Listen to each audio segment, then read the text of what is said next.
நண்பர்களே, இங்கே பாருங்கள், நம்ம ஃப்ரெண்டோட கல்யாணத்துக்கு வந்திருக்கிறோம். பஸ் பார்த்தீங்களா? முன்னாடியெல்லாம் பொண்ணு மாப்பிள்ளை வீட்டு சைடு தனித்தனியாக வந்து ஆளை உட்கார வச்சு மை பிடிப்பாங்க. இப்போ எல்லாமே கம்ப்யூட்டரைஸ் ஆகிடுச்சு. ஸோ உங்களுக்கு ரொம்ப ஈஸியாக இருக்கும் கடைசியில் கணக்கு பார்க்க போகுது.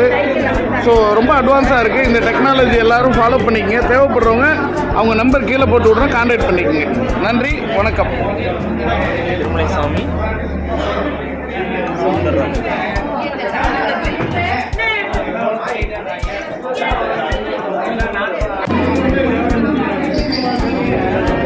ஸோ நண்பர்களே, எவ்வளோ